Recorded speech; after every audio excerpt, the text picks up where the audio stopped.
Mario Geklau. Halo. Salam kenal, saya Reza. Salam kenal, saya Mario. Selamat datang di Midnight Live. Terima kasih banyak. Boleh kasih tepuk tangan sekali lagi untuk Mario Geklau. Silakan duduk, Mario. Wow. Apa kabar, Mario? Kabar baik banget. Kita ajak begadang ya malam ini. Begadang, boleh. Udah sering sih. Udah sering begadang. Tapi kalau biasanya tidur paling malam jam berapa, Mario? Mungkin karena gara-gara studio kali ya. Studio jam 2, jam 3. Kalau ada kerjaan yang deadline-nya udah dekat ya, paksa begadang. Oh, sama kayak kita ya. Kalau kayak penonton juga ya. Paling sampai rumah jam 2, jam 4 baru tidur ya. Untungnya kerjanya di rumah juga. Oke, Iya. jadi di rumah juga. Betul. Tapi itu nggak mengganggu kesehatan. Suara kan apalagi sangat penting bagi seorang penyanyi. Sebenarnya kita tahu aja kan kalau begadang mah sebenarnya mengganggu juga kesehatan kan. Jadi balasnya kayak kalau emang besok nggak ada jadwal apa-apa tuh tidur bener-bener bed rest, bener-bener tidur tuh. Tapi sekarang lo sesibuk itu ya? Sebenarnya sibuknya tuh sibuk karena apa namanya? Karena lagu. Karena lagu? Iya. Oke. Banyak kayak teman-teman yang minta lagu kayak gitu-gitu. Oke. Jadi deadline dari ya beberapa label butuh lagu dari Mario nih. Ya udah. Mau nggak mau. Dan akhirnya terciptalah lagu Pulanglah. Terciptalah lagu Pulang Lah. Ini proses terciptanya seperti apa, Mario?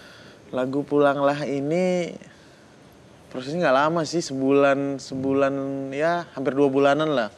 Bikin lagu ini dari Oktober kalau nggak salah. Oke, Ya, termasuk Oktober. cepat ya? Lumayan. Oktober awal kita lagunya udah jadi, terus kita mulai bikin konsep buat video klip dan mixing, mastering dan lain-lain. Ya rilisnya tuh di 31 Oktober. Betul. Waktu itu sudah pernah dibawakan secara live untuk pertama kalinya di Palu.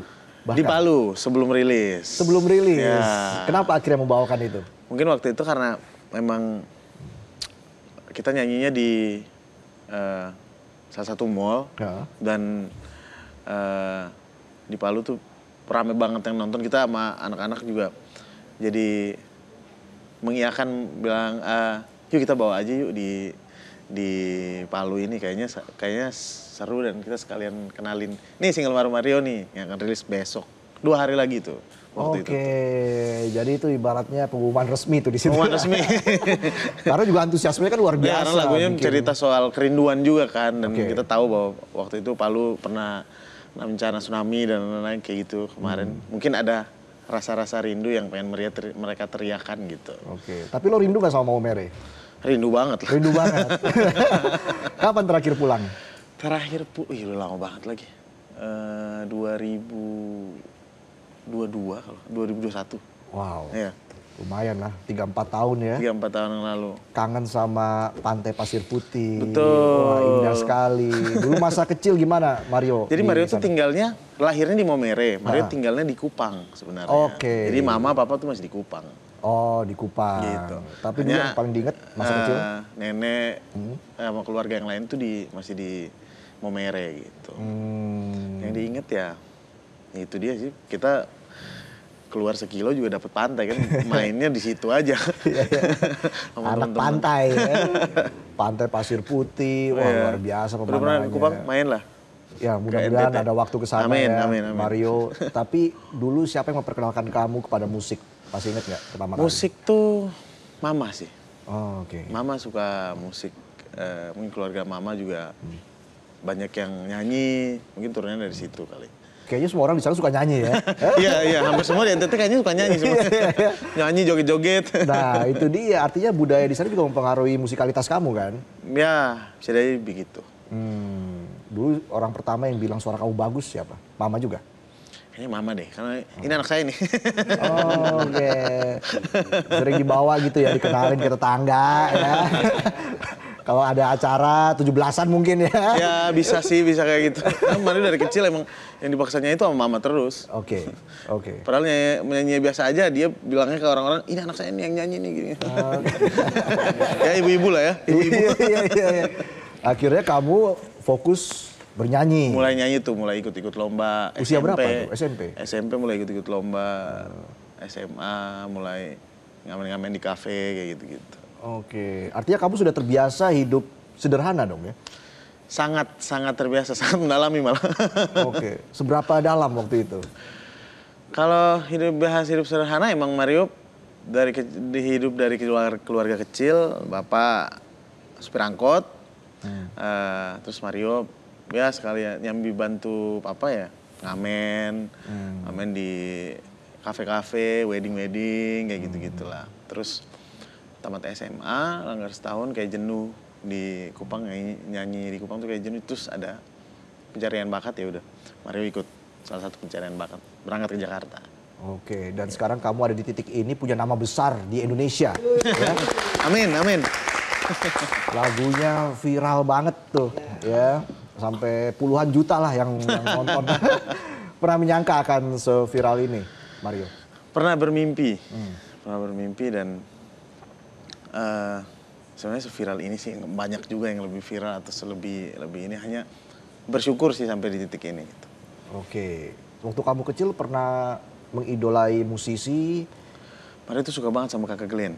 Oke. Nah, suka banget, selalu mendengarkan karya-karya dia, selalu jadi dulu kayak soalnya kalau kecil tuh kita kan di Kupang kan TV susah kan. Iya. Kalau mau nonton apa-apa, jadi mulai SMP SMA dan kayak gitu baru lihat ada Glenn Fredly nih. Itu bikin kamu yakin untuk jadi seorang musisi? Motivasi sih. Motivasi. Oke, pernah nggak mengalami titik terendah dalam hidup kamu selama meniti karir sebagai musisi? Wah, kalau titik terendah pernah. Beres dari The Voice itu pernah apa ya? Bahasanya pernah lapar banget lah. Tambah COVID lagi kan kita. Oke. Kan tambah COVID, waktu itu datang di Indonesia dengan begitu meriahnya. Jadi mungkin bukan ke Mario aja sih, hampir ke teman-teman musisi juga paling ngerasain itu juga sih. Dan itu benar-benar merasa susah di rantau gitu. Hanya pilihan untuk pulang kembali tuh nggak ada untungnya. Jadi memang fight terus di rantau, fight terus. Untungnya waktu itu kita udah tahu YouTube. Oke. Udah tahu, oh di YouTube nih kita bisa kerja gitu loh. Oh. Kita bisa kerja dan itu cukup membantu kita sih gitu. Oke. Bagaimana kamu bisa melewati proses seperti itu, dihantam badai COVID ya? Tentunya job juga sedikit ya waktu itu. Malahan ya? nggak ada malahannya. Nggak ada? Nggak ada. Karena Gimana kamu bisa melewati nggak boleh proses acara. itu? Mungkin satu teman-teman yang kita tuh kontrak rumah lah. Kontrak salah satu rumah di Bandung. Tinggalnya ramean dan benar-benar mereka pun yang di situ nggak mau balik, ya udah lapar bareng. Yang lain yang ada rumah di Bandung bawa makanan ke sini, kita makan bareng-bareng, ya lapar ya udah lapar aja. Lapar sama-sama mereka, jadi kayak wah ini orang-orang perasaan ada rumah di sini tapi masih mau tetap sama Mario di sini, dan semangat itu yang Mario kayak ini nggak boleh pulang nih. Kayaknya ada maksud nih, di depannya ada apa nih gitu. Oke, udah ada firasat seperti itu ya. Karena ada teman-teman sepenanggungan lah istilahnya ya. Bikin kita juga merasa termotivasi pastinya kan. Saling apa ya? Saling support. Dan akhirnya kamu bounce back itu di momen seperti apa? Mario bisa... Mario YouTube-nya ini. YouTube-nya monetisasi. Dan bisa dibilang itu cukup membantu Mario dan teman-teman yang ada di situ. Jadi kita kayak di saat itu monetisasi kita makin semangat gitu loh. Ya udah yang lain tuh, ayo kita konten lagi, kita bikin konten sebanyak-banyak. Jadi kita tuh bisa waktu itu tuh kita bisa bikin konten tuh sehari bisa 15 konten. Apa aja kontennya? Nyanyi. Nyanyi aja? Nyanyi cover. Kita cover. Oh cover. Ya, kita cover dengan lagu-lagu Indonesia, lagu-lagu luar, lagu-lagu senior-senior yang ada di Indonesia kayak begitu. Kita cover. Habis itu mulailah rilis single. Ada tabungan dikit, kita pakai buat beli alat, kita tambah lagi alat yang kita butuhin apa, kita kumpulin buat produksi lagi yuk, single kayak gitu-gitu. Akhirnya kamu bisa menulis lagu. Nah, itu prosesnya gimana? Kalau nulis lagu dari Mario selesai The Voice, dari SMA sih nulis. Oh, dari SMA udah nulis. Ya, dari SMA udah nulis. Wow. Terus masuk yang waktu Mario tinggal di Bandung, beberapa ada label yang percayain Mario buat waktu itu tuh Liodra butuh satu lagu di albumnya. Butuh satu lagu di albumnya. Kurang satu lagu dan Mario kasih lah salah satu lagunya Mario. Dan waktu puji Tuhan lagu itu naik, itu yang bikin kayak, wah satu batu loncatan lagi nih buat Mario nih. Oh banyak, ada yang minta lagi lagu ke Mario, ada yang minta lagi lagu ke Mario. Jadi dari pesan terakhir sih lagu itu tuh. Dari lagu pesan terakhir bisa bantu Mario sampai titik ini. Orang lain banyak percaya gitu. Sampai di titik ini kamu merasa masih lapar, ya istilahnya lapar, atau memang lebih banyak bersyukur dan menerima? Lapar sih enggak, saya nggak mau berhenti. Terus ya? Lapar, jadi lapar tuh nggak dilupain gitu loh. Itu sebagai, malahan dia jadi fondasi gitu loh. Kita nggak boleh, bukan nggak boleh, kalau bisa jangan sampai kayak kemarin lagi. Oke. Gitu. Tapi sekarang justru lapar akan prestasi. Ya. Itu harus tetap ada ya. Ya betul, itu jadi semangat tuh. Iya. Tentunya proses yang panjang ya Mario. Dan sepertinya juga banyak pembelajaran yang kamu dapatkan. Banget. Dari berapa tahun berkarir sejauh ini? Tahun depan kayaknya 10 tahun. 10 tahun berkarir, keren. Wow, 10 tahun berkarir tentunya bukan hal yang mudah ya. Lumayan. Jatuh bangun, jatuh ketindis, bangun lagi. Tapi sekarang lebih banyak bangunnya dong ya? Ya, bisa tegak lah gitu.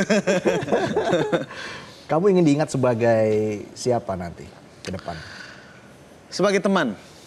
Sebagai teman? Sebagai teman. Kenapa sebagai teman? Sebagai teman yang temanin waktu kalian mau tidur.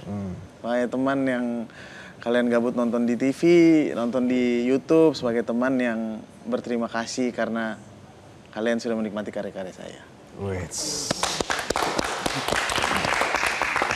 Bagaimana menjaga konsistensi di dunia hiburan saat ini, Mario? Kamu kan bisa dibilang ya salah satu musisi yang konsisten pastinya. Amin. Hingga akhirnya bisa ada di titik seperti ini. Ya itu karena Mario selama ini produksi sendiri kan.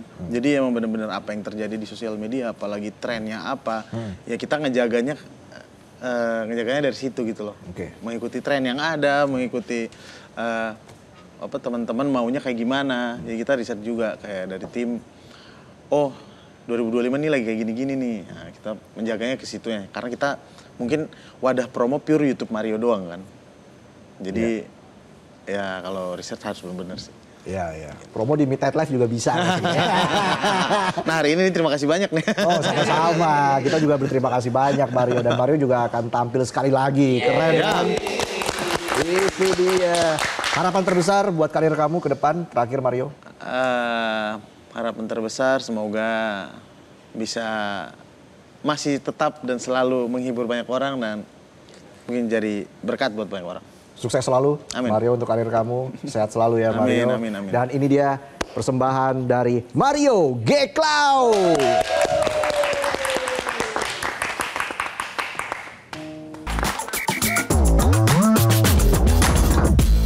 Jelajahi cara baru mendapatkan informasi. Download Metro TV Extend sekarang.